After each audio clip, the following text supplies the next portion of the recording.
మీద పోరాటం చేయాలని నన్ను ఆపేవాళ్ళు ఎవరు లేరు ఈ దేశంలో, గుర్తుపెట్టుకోండి. నేను కనుక సనాతన ధర్మం కోసం నేను పోరాటం చేస్తే చచ్చిపోవడానికి సిద్ధం నేను.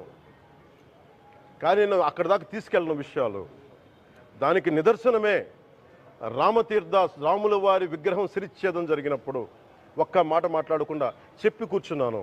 ఆ తెలివితేట లేక మీ ప్రభుత్వాన్ని కిందకి తీసుకొచ్చి అధాపాతాలను తొక్కిన మేము మాకు శక్తి లేదనుకుంటున్నావా?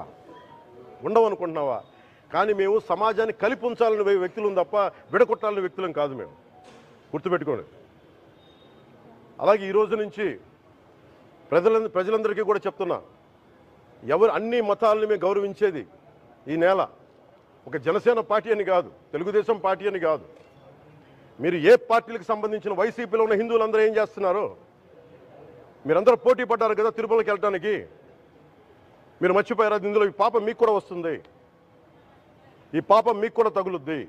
మీ మౌనం కూడా మొత్తం జాగ్రత్త, తరాలు నాశనం అయిపోతాయి. మీ మౌనం మంచిది కాదు.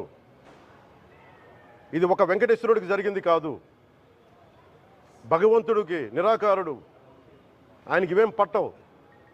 మనం నమ్ముకొని ఆయనకి వెళ్తున్నది మనకి బాధ్యత. ఇది ఇంకా ప్రతి ఒక్కరు దీన్ని గుర్తుపెట్టుకోండి. చేతులెత్తి వేడుకుంటున్నాను. సగటు హిందూ మీరు సినిమా టికెట్లకు వెళ్ళిపోతారు. అభిమానులు అందరూ మీరెవరు హిందువులు లేరా? సినిమా టికెట్ల కోసం చించుకుంటారు. సినిమాని మీరు కూర్చోడానికి మీరు మొత్తం మాట్లాడతారు. అందరిని అడుగుతున్నా, మొత్తం భారతదేశపు యావత్తు ఉన్న సినిమా అభిమానులను అడుగుతున్నా, మీరందరూ హిందువులే కదా, అత్యధికులు హిందువులే కదా? మీకు బాధ్యత లేదా? మీకు మీ సినిమా హీరోలు, నేను కూడా హీరోనే, నన్ను మించి దేశాన్ని చూడమని, సనాతన ధర్మాన్ని చూడమంటున్నా. మీ కన్వీనియంట్గా కూర్చోబెట్టి హీరోలను ఎత్తడం కాదు, నన్ను ఎత్తడం కాదు. ధర్మం విఘాతం కలిగినప్పుడు ధర్మానికి మీరు మాట్లాడటం మీ బాధ్యత. నా తరం మేము కష్టపడుతున్నాం, ముందుకు వచ్చాం. ఎవరి కోసం పడుతున్నాం ఈ కష్టాలు? మాకు సరదా కాదు. ప్రతి ఒక్కరి ఇష్టానికి వచ్చి మాట్లాడుతూ ఉంటే బాధ కలుగుద్ది. అయ్యప్ప స్వామి దీక్ష చేసే వాళ్ళ మీద ఎంత ఇష్టారాజ్యంగా మాట్లాడతారు.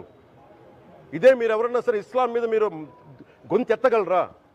ఎందుకంటే రోడ్ల మీద వచ్చి కొడతారని మీకు భయం, అందుకు మీరు మాట్లాడరు. హిందువులు అంటే మెత్తని మనుషులు కదా, తోటి హిందువు కదా, మీరు ఏదైనా మాట్లాడచ్చు. మీకు నమ్మకాలు లేకపోతే మీరు ఇంట్లో కూర్చోండమ్మా. మీకు నమ్మకాలు లేకపోతే ఇంట్లోంచి బయటికి రాకండి, మమ్మల్ని ఏం అనకండి. మేము ఎలా పూజా విధానం ఎలా చేస్తాం, అలాగే ముఖ్యంగా ఫిల్మ్ ఇండస్ట్రీ కూడా నేను తెలియజేస్తా ఉన్నా.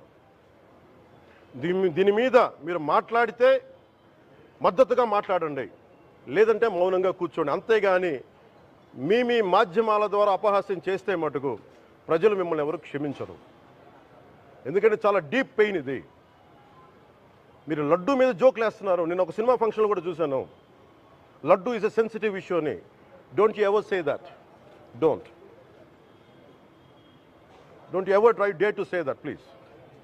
I respect you as actors, but when it comes to Sanatana Dharma, please, you have to think 100 times before you saying a word. One comment. Thank you.